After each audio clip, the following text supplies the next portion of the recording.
សូមជម្រាបសួរប្រិយមិត្តទាំងអស់គ្នាបាទសូមស្វាគមន៍មកកាន់កម្មវិធីបច្ចុប្បន្នភាពអាមេរិកាំង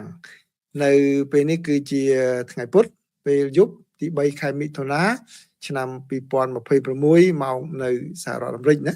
នៅកម្ពុជាហ្នឹងគឺថ្ងៃប្រហោះពេលព្រឹកថ្ងៃប្រហោះទី4ខែមិថុនាណាឆ្នាំ2026នៅក្នុងកម្មវិធីបច្ចុប្បន្នភាពអាមេរិកាំងនៅថ្ងៃនេះខ្ញុំសូម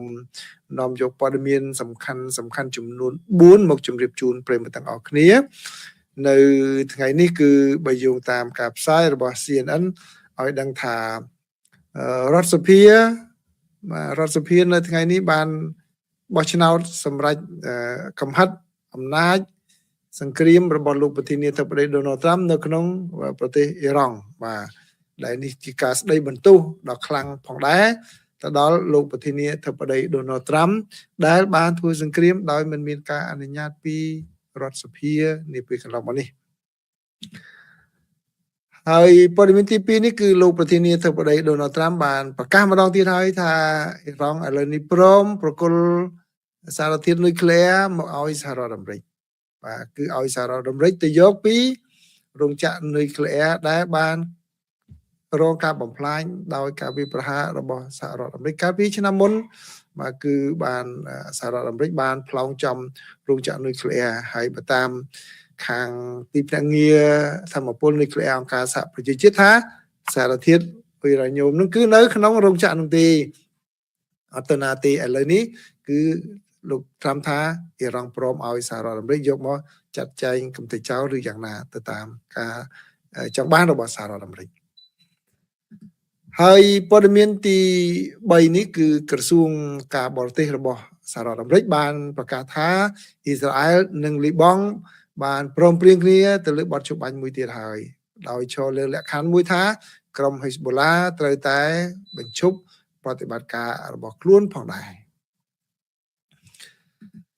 ហើយព័ត៌មានចុងក្រោយបាទសូមជូនរបៀបធ្វើការនៅសហរដ្ឋអាមេរិកតិចគឺនៅថ្ងៃនេះថ្ងៃពុធទី3ខែមិថុនានេះលោកប្រធានាធិបតី Donald Trump បានចេញបទបញ្ជាប្រធានាធិបតីមួយទៀតហើយឬក៏ហៅថាបទបញ្ជានីតិប្រតិបត្តិដែលជាបទបញ្ជារបស់លោកប្រធានាធិបតីតែម្ដងគឺដកសិទ្ធិមន្ត្រីរដ្ឋការរបស់សហរដ្ឋអាមេរិកថ្នាក់ធំបាទរហូតដល់8,000នាក់បាទគឺมันមានការពារពីរដ្ឋាភិបាលទៀតទេបានន័យថាពួកគេអាចនឹងត្រូវដេញចោលពេលណាក៏បានមិនពិបាកដូចក្នុងពេលកន្លងមកគឺមិនងាយបណ្ដេញបុគ្គលិករដ្ឋាភិបាលចេញបាននោះឡើយបាទនេះគឺជាព័ត៌មានសំខាន់ដែលខ្ញុំចងក្រងសម្រាប់ប្រិមិត្តទាំងអស់គ្នាព័ត៌មានទី1នេះខ្ញុំសូមដកស្រង់នៅសេចក្តីរាយការណ៍របស់សារព័ត៌មាន CNN ក៏បានរាយការណ៍ដឹងថានៅថ្ងៃពុធនេះគឺរដ្ឋសភារបស់សហរដ្ឋអាមេរិកបានបោះឆ្នោតទៅលើសេចក្តីសម្រេចមួយដែលនឹងកំហិតអំណាចរបស់លោកប្រធានាធិបតី Donald Trump ក្នុងការធ្វើសង្គ្រាមនៅក្នុងប្រទេសអ៊ីរ៉ង់ការនេះមានន័យថាម៉េចវាគឺជាការស្ដីបន្ទោសមួយទៅដល់រដ្ឋបាលលោកប្រធានាធិបតី Donald Trump ដែលកំពុងតែជាប់ដៃនៅក្នុងសង្គ្រាមនេះបាទហើយចង់ឲ្យមានការយល់ព្រមឬក៏ជម្រាបមកខាងសភាឲ្យបានដឹងផងគឺនេះជាកិច្ចខិតខំប្រឹងប្រែងជាបន្តបន្ទាប់របស់គណៈបកប្រជាធិបតេយ្យហើយបានជោគជ័យនៅថ្ងៃនេះគឺធ្វើយ៉ាងណាដើម្បីកំហិតអំណាចរបស់លោកប្រធានាធិបតី Donald Trump នៅក្នុងពេលនៅក្នុងការធ្វើសង្គ្រាមនៅក្នុងប្រទេសអ៊ីរ៉ង់នេះបាទហើយគឺឥឡូវនេះនៅខាងព្រឹទ្ធសភាក៏មានការគ្រប់គ្រងជាបន្តបន្ទាប់នៅខាងរដ្ឋសភាក៏មានការគ្រប់គ្រងជាបន្តបន្ទាប់ចេញពីគណៈបកចេញពីសមាជិកសភាសមាជិកព្រឹទ្ធសភាគណៈបកសាធារណរដ្ឋរបស់លោកប្រធានាធិបតី Donald Trump នឹងតែម្ដងបាទគឺក្នុងរយៈពេលប្រហែលសប្តាហ៍នេះគឺខាងគណៈបកប្រជាធិបតេយ្យប្រឹងឲ្យប្រឹងទៀតដាក់សេចក្តីស្នើច្បាប់មួយបរាជ័យដាក់មួយសារទៀតបាទទៅវិញទៅមកឥឡូវនេះគឺនៅថ្ងៃនេះជាប្រវត្តិសាស្ត្រគឺអាចទទួលបានជោគជ័យហើយដោយសម្លេងគ្រប់គ្រងទៅលើសេចក្តីសម្រេចនេះចំនួន215ទល់នឹង208សម្លេងបាទប្រឆាំង ដែលអ្នកដែលមកពីគណៈបកសាធារណរដ្ឋហ្នឹងគឺមានសមាជិកមួយ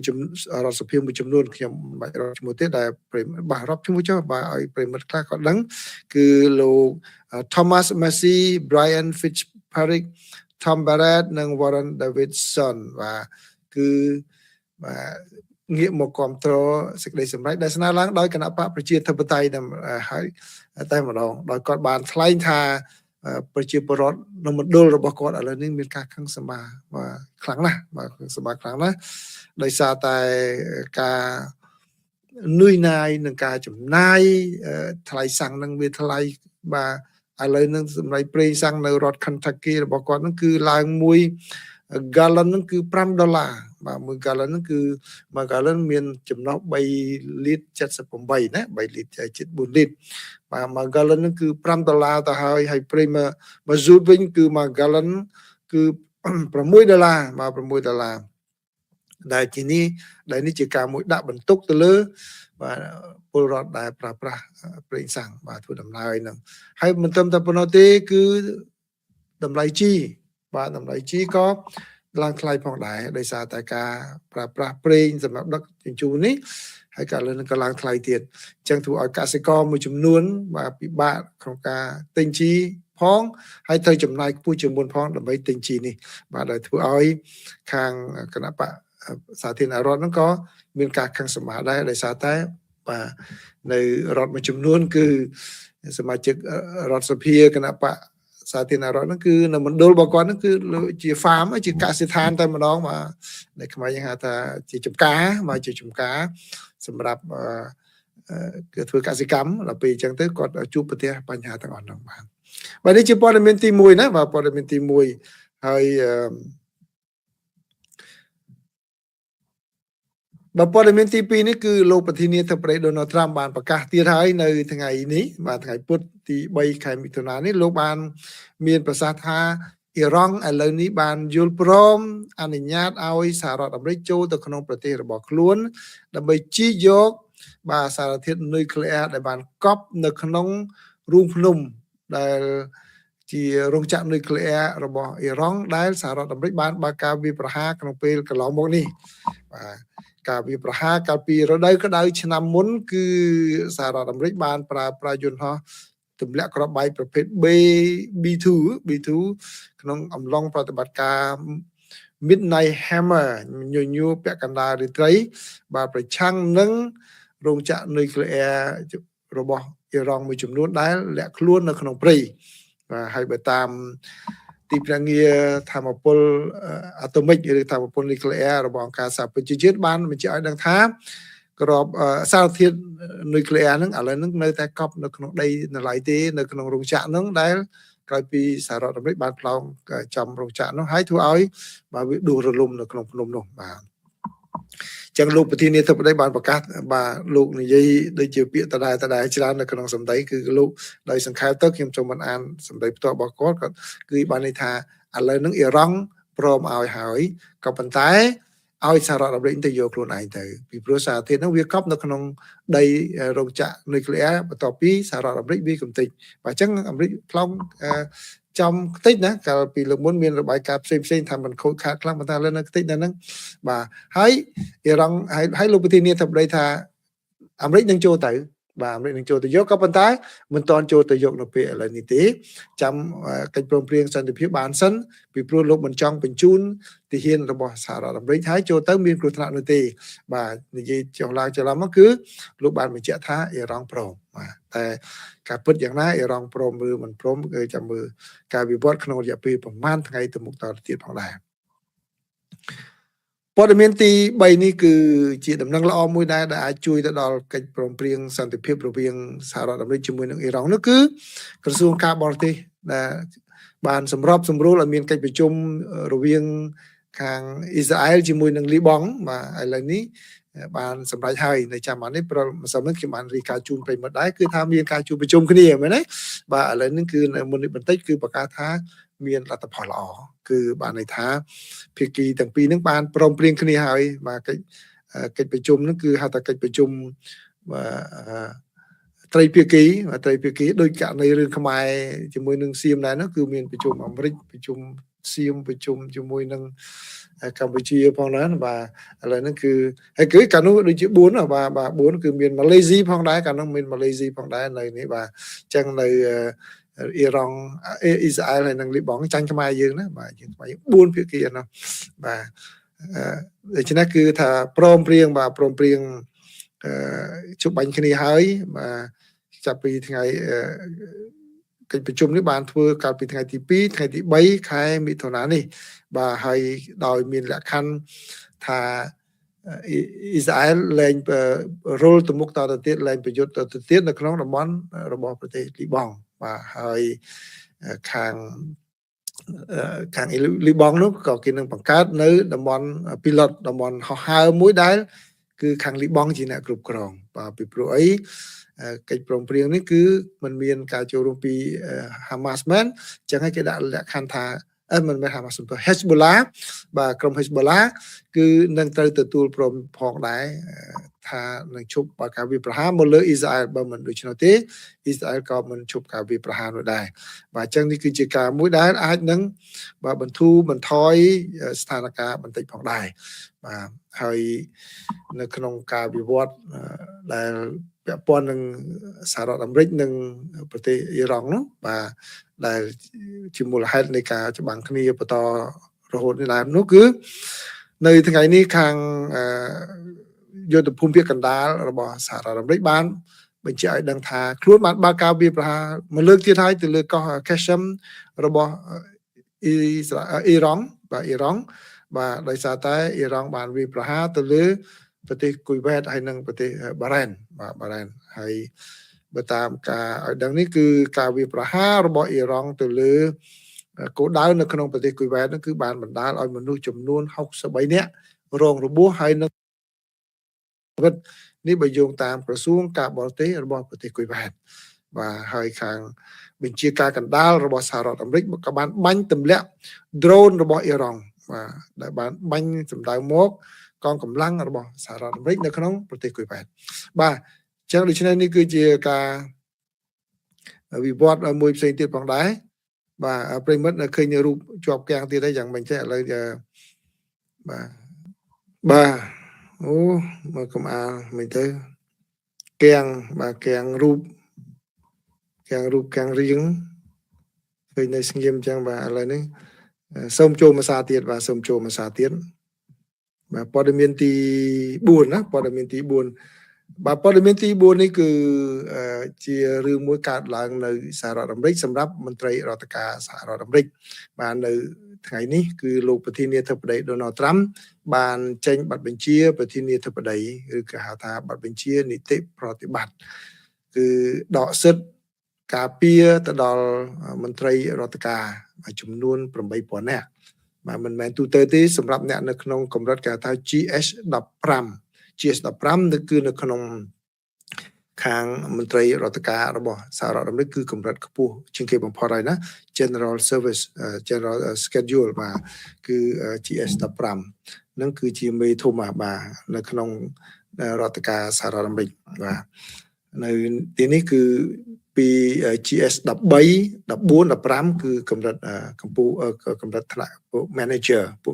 ពួក supervisor manager នៅក្នុងកម្រិតប៉ុណ្ណឹងណាបាទអញ្ចឹងឥឡូវនេះគឺពួក14 13អត់ទាន់ប៉ះទេគឺប៉ះ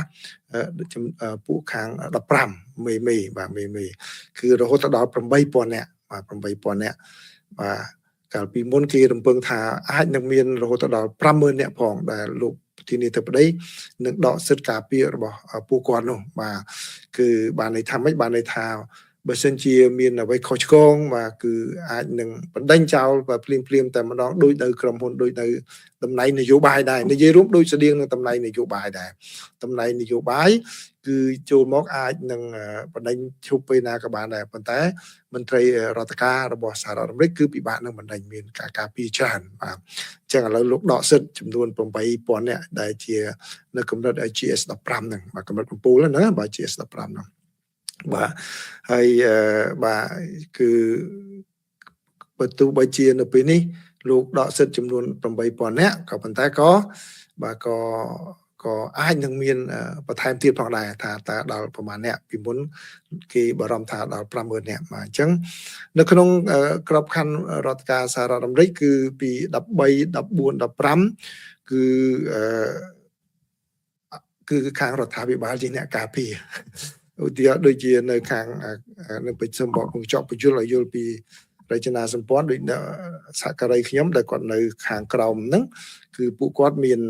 ខាងសហជីពបាទសហជីពការពារពេលដែលមានរឿងរ៉ាវអីជាមួយនឹងមេគឺពួកសហជីពគាត់មកបាទការពារពួកគាត់ដូចពួកខ្ញុំដែលជាអ្នកមេហ្នឹងគឺយើងអត់មានសហជីពការពារទេបាទបើគាត់មានរឿងរ៉ាវជាមួយបុគ្គលិកគឺពួក human resource ជាអ្នកការពារយើងវិញពួកមេធាវីរដ្ឋាភិបាលជាអ្នកការពារយើងវិញបាទអញ្ចឹងណាបាទអញ្ចឹងគឺវាខុសគ្នាអញ្ចឹងបាទខុសគ្នាអញ្ចឹងឥឡូវដូចជាក្នុងករណីពេលបច្ចុប្បន្ននេះបាទពេលដែលមានរឿងរ៉ាវនៅខាង VOA ដែលមានការផ្អាកការងារហ្នឹងបាទបើមានមិនដឹងគឺពួក union សហជីពជាអ្នកការពារពួកបុគ្គលិកសហការីខ្ញុំហ្នឹងពួកខ្ញុំត្រូវរកមេធាវីខ្លួនឯងចុះពីព្រោះពេលហ្នឹងក្នុងពេលកន្លងមកពេលបំពេញការងារបើមានរឿងរ៉ាវពាក់ព័ន្ធនឹងការងារគឺមេធាវីរដ្ឋាភិបាលជាអ្នកការពារយើងទល់ជាមួយនឹងកូនចៅយើងតែឥឡូវយើងមានរឿងជាមួយរដ្ឋាភិបាលវិញចឹងមេធាវីរដ្ឋាភិបាលអត់មកការពារយើងបានទេ Human Resource ក៏អត់មកការពារយើងដែរយើងទៅរកមេធាវីខ្លួនឯងបាទអញ្ចឹងនេះគឺជារបៀបធ្វើការនៅសហរដ្ឋអាមេរិកណាដែលខ្ញុំចង់ឲ្យប្រិយមិត្តបានដឹងប៉ុណ្ណឹងបន្តិចអញ្ចឹងណាបាទវាមានលក្ខខណ្ឌគេច្រើនទៀតរវាងsupervisor manager ហើយនឹងខាងបុគ្គលិកគាត់នៅខាងក្រោមបាទអញ្ចឹងកម្រិត13 14 15ហ្នឹងគឺកម្រិតធំហ្នឹងគឺបើសិនជានៅខ្មែរ15ហ្នឹងដូចជាអគ្គនាយកហើយបាទអគ្គនាយកបាទអញ្ចឹង14ដូចអគ្គនាយករងហើយ13ហ្នឹងឡើងដូចនាយកធាននាយកដ្ឋានហើយបាទកម្រិតបែបហ្នឹងឡើងទៅណាបាទអញ្ចឹងរងវិស្មាបាទអាចនឹងរងពួកហ្នឹងគឺខាង ambassador គឺផាផែននឹងដែររងស្មើគ្នានឹងទាំងអស់បាទឋានៈណាបាទកម្មប្រាក់ហ្នឹងគឺស្មើគ្នានឹងបាទគាត់ថា ambassador គេមានគេថាជាអាណាបកដើមខ្សែគេមានអំណាចច្រើនជាងគេមានប្រជាទានប្រជាស៊ីវិលប្រជាអីរាប់ពាន់អ្នកបានបាទប៉ុន្តែគាត់ថាបើរងបាទនិយាយពីឋានានុក្រមគឺកម្រិតដូចគ្នានឹងប៉ុន្តែគាត់គេហៅផ្សេងបាទពួក diplomat បាទអញ្ចឹងឥឡូវនេះគឺជាកិច្ចខិតខំប្រឹងប្រែងមួយរបស់រដ្ឋបាលលោកប្រធានាធិបតី Donald Trump នៅក្នុងការដកសិទ្ធិអំណាចបុគ្គលិករដ្ឋាភិបាលបាទក៏ប៉ុន្តែថាតើក្រោយពីចប់រដ្ឋបាលលោកត្រាំតើគេបញ្ចូលមកវិញឬយ៉ាងណាយើងអត់ដឹងដែរយ៉ាងហោចណាស់ក៏នៅក្នុងការដឹកនាំរបស់លោកក្នុងរយៈពេលបាទដល់សំណុំលោកចាប់អាណត្តិនេះបាទចាប់អាណត្តិនេះគឺនឹងមានការដកសិទ្ធិមួយចំនួនទៀតនៅមន្ត្រីរដ្ឋការពីព្រោះអីលោកចង់បណ្ដេញមនុស្សមួយចំនួនបាទដែលមិនស្មោះត្រង់ជាមួយនឹងរដ្ឋាភិបាលគឺឲ្យចេញបានពីព្រោះបើកាលណាមានការការពារបាទបុគ្គលិករាជការរបស់រដ្ឋាភិបាលគឺយើងអត់មានការពារឬក៏ស្មោះស្ម័គ្រជាមួយនឹងគណៈបកណាទេបាទពីកម្រិត15ចុះមកហ្នឹងគឺយើងអត់មានកូតានយោបាយទេគឺអានេះថាបកណាក៏ដោយកាន់អំណាចក៏យើងនៅតែធ្វើការបម្រើដែរបាទប៉ុន្តែលោកប្រធានាធិបតីបាទលោកមិនចង់ឲ្យចឹងទេបាទគឺឲ្យមានការមិនឲ្យមានការពារច្បាស់លាស់ទេគឺបើកាលណាធ្វើខុសហើយហ្នឹងគឺមានសិទ្ធិអាចនឹងបណ្ដេញចោលភ្លាមដោយតម្លៃនយោបាយដែរបាទអញ្ចឹងនេះគឺជាសេចក្តីរាយការណ៍មួយរបស់សារព័ត៌មាន NPR ដែលខ្ញុំសូមដកសង្កជូនប្រិយមិត្តប៉ុណ្ណេះបាទអញ្ចឹងអរគុណប្រិយមិត្តច្រើនដែលចូលមកទទួលយកការចែករំលែកព័ត៌មានរបស់ខ្ញុំពីបច្ចុប្បន្នភាពអាមេរិកណាបាទអញ្ចឹងសូមអរគុណប៉ុណ្ណេះបាទសូមជម្រាបលាឥឡូវនេះសូមទទួលសំណួរមួយក៏នៅមានសំណួរអីប៉ុណ្ណាម៉ងបាទអូបាទលោកត្រាំជាពិតជាគោពិភពលោកណាស់បរមីសហបងសូមជួយពន្យល់បន្តិចគេតែងតែនិយាយថាការទូតខ្មែរមានព្រៀបដូចថៃតែមានចំណុចឬអំណាចបែបណាដែលធ្វើឲ្យយើងអាចមើលឃើញបែបនេះបាទគឺសំណួរនឹងល្អដែរខ្ញុំក៏ធ្លាប់បាននិយាយដែរណាក្នុងពេលកន្លងមកគឺពេលដែលភ្លាមយើងចាប់ដើមចេញទៅប៉ាមកគឺអ្វីដែលយើងនិយាយគឺអន្តរជាតិបានទទួលស្ដាប់ឮបាទយើងចាត់មានវិធានការយើងនៅចាំបានទេនៅពេលដែល ម៉ាឡេស៊ីក៏ធ្វើជាប្រធានបាទប្រធានពេលនោះមានការប្រយុទ្ធគ្នាដំបូងនោះបាទដំបូងគឺម៉ាឡេស៊ីគាត់យកចិត្តទុកដាក់បាទអ្វីដែលកម្ពុជាយើងបាននិយាយទៅប្រាប់នោះគឺគាត់យកចិត្តទុកដាក់ហៅការសន្ទនាគ្នាភ្លាមតែម្ដងបាទនៅឆាកអន្តរជាតិនេះក៏មានការយកចិត្តទុកដាក់ដែរនៅពេលដែលកម្ពុជាបានបណ្ដឹងមកខាងក្រុមប្រឹក្សាសន្តិសុខរបស់អង្គការសហប្រជាជាតិគឺមានការរៀបចំប្រជុំផងដែរហើយកិច្ចការមួយចំនួនដែលអ្នកការទូតរបស់សហរដ្ឋអាមេរិកសំទោសអ្នកការទូតរបស់កម្ពុជាបានលើកឡើងសូម្បីទាំងរឿងពាក់ព័ន្ធជាមួយនឹងមីននៅចាំបាននេះរឿងមីនគឺលោកលីធុចលោកអញ្ជើញមកខាងក្រៅនិយាយមាននោះក៏មានការអនុគ្រោះយោគយល់ទៅតាមស្ថានភាពដែលកម្ពុជាជួបប្រទះដែរបើទោះបីជាថៃក៏ខំប្រឹងប្រែងយករឿងមានធ្វើជារឿងធំក៏ប៉ុន្តែអន្លូងមួយបំណងពីខាងអន្តរជាតិនោះគឺដាក់ទៅវិញស្ដាប់តាមកម្ពុជាហើយសូម្បីតែជាមួយនឹងសហរដ្ឋអាមេរិកបាទជាមួយនឹងសហរដ្ឋអាមេរិកដូចដែលខ្ញុំធ្លាប់បាននិយាយលើកមុនអញ្ចឹងអាមេរិកហើយនិងថៃបាទគឺជាសម្ព័ន្ធមិត្តសន្ធិសញ្ញានឹងដូចជាប្អូនហើយនឹងមិត្តភ័ក្តិបងប្អូនអញ្ចឹងនៅពេលដែលមិត្តភ័ក្តិបងប្អូនមានបញ្ហាជាមួយអ្នកដទៃតាមធម្មតាជាកត្តាប្រវត្តិសាស្ត្របើជាកត្តាគេហៅថាសច្ចានុមត្តគឺប្អូនត្រូវទៅជួយមិត្តភ័ក្តិហើយទោះបីខុសក៏ដោយត្រូវក៏ដោយគឺយើងត្រូវកាន់ជើងពូម៉ាក់យ៉ាងដែរចុះបើក្នុងករណីដែលមិត្តភ័ក្តិយើងឬក៏ប្អូនមិនកាន់ជើងមិត្តភ័ក្តិប្អូនមិនកាន់ជើងខាងណាប្អូននៅឈរនិយាយឲ្យពីរអ្នកនិយាយគ្នាមិនលុកជួយខាងណាគឺបានន័យថាម៉េចបានន័យថាបាទបងអូនឲ្យតម្លៃភាគីម្ខាងទៀតហើយយើងមិនកាន់ជើងមិត្តភ័ក្តិទាំងងងឹតងងល់ទេបាទនៅកម្ពុជានិងថៃក៏ចឹងដែរយើងមើលចំហរបស់សហរដ្ឋអាមេរិកគឺនៅកណ្ដាលជានិច្ចបើទោះបីជាសហរដ្ឋអាមេរិកជាដៃគូជាសម្ព័ន្ធមិត្តសន្ធិសញ្ញាជាមួយនឹងប្រទេសថៃក៏ដោយបាទនៅមានរឿងច្រើនទៀតបាននៃការដែលនៃការរួមទាំងមានការចរចាពាណិជ្ជកម្មហ្នឹងគឺខាងកម្ពុជាបានទទួលការយកចិត្តទុកដាក់ច្រើនដែរបាទដូចជាក្នុងករណីថ្ងៃពិសិលវិញគឺកម្ពុជានឹងទទួលពន្ធបន្ថែមតែចំនួន 10% បាទថៃដល់ 12.5% ដូច្នេះមានកិច្ចការច្រើនដែលកិច្ចការពេលខ្លះដែលយើងមើលអត់ឃើញទេកិច្ចការងារការទូតនឹងមួយបើបងអូនធ្លាប់ធ្វើមេនៅក្នុងខ្ញុំអត់ដែរធ្វើកិច្ចការរដ្ឋការខ្មែរទេណាខ្ញុំធ្វើតែនៅអង្គការសហប្រជាជាតិហើយនឹងនៅខាងរដ្ឋការអាមេរិកនេះគឺជាមេគេប្រើពាក្យថាជា coordinator ជាអ្នកសម្របសម្រួលការងារហើយតាមធម្មតាការងារជា coordinator ហ្នឹងគឺពិបាកមើលឃើញពិបាកមើលឲ្យឃើញណាដូចគ្នានឹងការទូតយ៉ាងដែរបើកាលណាយើងធ្វើសកម្មភាពការទូតវាអត់ដូចសកម្មភាពប្រដាប់អាវុធទេប្រដាប់អាវុធបើថាចាញ់ឈ្នះដឹងតែអស់ដីឬក៏ស្លាប់ទ័ពអានឹងដឹងឈ្នះដឹងចាញ់ហ្នឹងគឺមើលឃើញប៉ុន្តែការងារការទូតជាការងារមួយដែលមានលក្ខណៈបាទទុនភ្លុនបត់បែនលទ្ធផលមើលមិនឃើញជាក់ស្ដែងភ្លាមឲ្យទៅការពេលយូរបាទប៉ុន្តែយើងអាចវាស់វែងតាមរយៈកត្តាដែលខ្ញុំបានជម្រាបអំបញ្ញមិញនេះបាទរឿងកាត់ឡើងយ៉ាងម៉េចមានការយកចិត្តទុកដាក់យ៉ាងម៉េចម៉ាឡេស៊ីក៏យកចិត្តទុកដាក់ម៉េចសហរដ្ឋអាមេរិកកាន់ចំហយ៉ាងម៉េចសហគមន៍អន្តរជាតិដូចជាបារាំងអង្គការសហប្រជាជាតិគេបាននិយាយយ៉ាងម៉េចបាទនៅក្នុងទំនាស់ពេលបច្ចុប្បន្ននេះគេមិនអាចនិយាយភ្លាមថាអ្នកនេះខុសអ្នកនេះត្រូវទេគេយើងមើលឃើញតាមរយៈសកម្មភាពដែលគេប្រតិកម្មតបយើងវិញអានេះយើងអាចវិតម្លៃបានហើយបាទនេះគឺជាការចូលរួមចំណែករបស់ខ្ញុំប៉ុណ្ណឹងបាទហើយបើយើងចំណុចចុងក្រោយមួយទៀតបើយើងពិនិត្យមើលក្រុមការងារវិញបាទយើងដឹងថាថៃគាត់ធ្លាប់ធ្វើការងារការទូតការងារ lobby នៅខាងក្រៅហ្នឹងគឺប្រៀបដូចជាបាយព្រឹកបាយល្ងាចរបស់គាត់អញ្ចឹងគាត់និយាយរួមពួកខ្ញុំនៅខាងក្រៅខ្ញុំថា free ride គឺថៃនឹងគាត់ជីសេះលែងដៃតាំងពីយូរហើយក្នុងការធ្វើការងារការទូតការងារវប្បធម៌នោះគឺគាត់មកលយហ្មងសូម្បីតែបដាល់ក៏ដាក់មួយថៃអញ្ចឹងទៅឥឡូវខ្មែរដាក់គុណខ្មែរគាត់ចង់ខាងបាទជីនាងវងលើកមុនគាត់ថាថៃបេសូលអញ្ចឹងទៅបាទកពើភ្នំនោះគាត់ថាថៃក្រកកណ្ដាយអញ្ចឹងទៅគាត់នឹងមកក៏ប៉ុន្តែនៅពេលចុងក្រោយនេះឃើញក្រុមការងារបច្ចុប្បន្នហ្នឹងគេធ្វើកិច្ចការនេះបានល្អបានន័យថាកម្លាំងទប់បាទកម្លាំងទប់ច្រើនរហូតដល់មានការចូលរួមអន្តរកម្មពីសហរដ្ឋអាមេរិកពីសមាជិករដ្ឋសភារបស់សហរដ្ឋអាមេរិកដែលទៅកម្ពុជាផងទៅថៃផងនោះអាចទៅមើលកិច្ចការហ្នឹងបាទហ្នឹងគឺជាលទ្ធផលនៃការកាត់ខំប្រឹងប្រែងហ្នឹងហើយបើសិនបើក្រុមការងារហ្នឹងគាត់ទុនជ្រាយមិនអាចនឹងមានសមត្ថភាពស្មើនឹងថៃ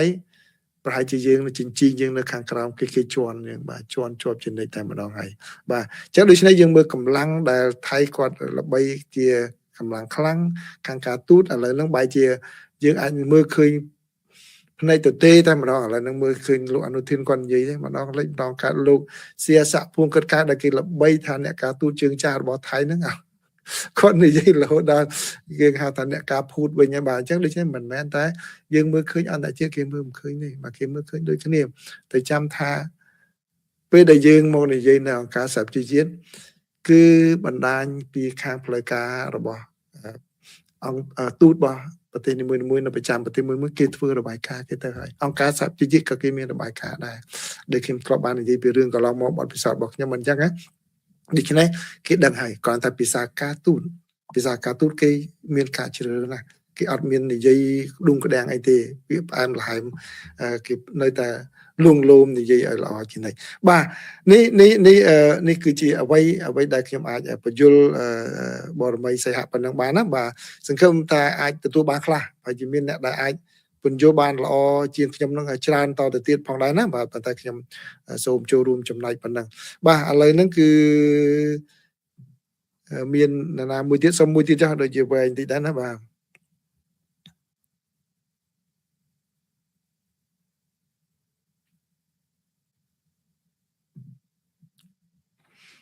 អូនផាវីបងលទ្ធផលឃើញហើយលោកបងលោកត្រាំខាងលោក Yahoo ហើយត្រាំថាលោក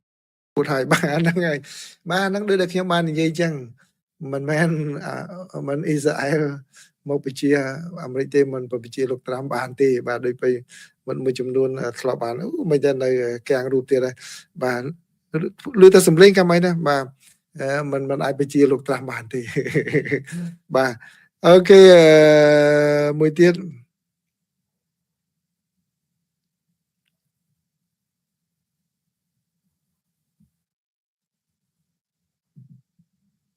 សំណាង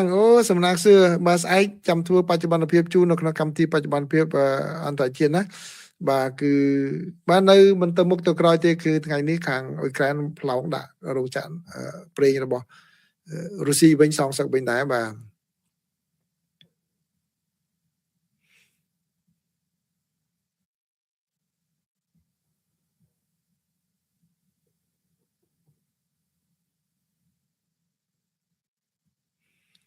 មាននរណាទៀតបុណ្យយ៉ានថាម៉េចជំរាបសួរលោកតាមមើលទៅខ្មែរនិងថៃជាច្បាំងគ្នាមិនផុតទេមើលទៅបើសប្តាហ៍នេះវាទន្ទ្រានដីខ្មែររាល់ថ្ងៃទាំងទីខ្មែរនៅព្រំដែនឃើញថារុញគ្នាទៅវិញទៅមកតើវាច្បាំងគ្នាដែរទេលោកកំសែងបាទយើងមើលស្ថានភាពនៃការវិវត្តហ្នឹងគឺវាមិនជារឿងមួយគួរឲ្យជាទីពេញចិត្តសោះតែម្ដងមិនគួរទៅចិត្តសោះតែម្ដងប៉ុន្តែសង្ឃឹមថានឹងអាចជះអត់ធ្មត់ដល់កម្រិតមួយកុំឲ្យមានការស្លាប់អីប៉ះទង្គិចគ្នាបាទចឹងបានពេលខ្លះយើងចេះតែនិយាយឲ្យគេប្រយុទ្ធឲ្យអីហ្នឹងគឺគ្នានៅនោះជួបការលំបាកណាស់គ្នាប្រឹងណាស់បាទហើយចេះតែយើងថ្មតែដៀលថាគ្នាធ្វើឲ្យបាត់ដីបាត់អីហ្នឹងគឺមិនទេគ្នាប្រឹងប្រែងណាស់នៅកន្លែងនោះបាទបងប្អូនយុទ្ធជននៅក្នុងសមរភូមិហ្នឹងគាត់ស្រឡាញ់ទឹកដីដូចតែយើងចឹងដែរណាអ្នកនៅខាងនោះណា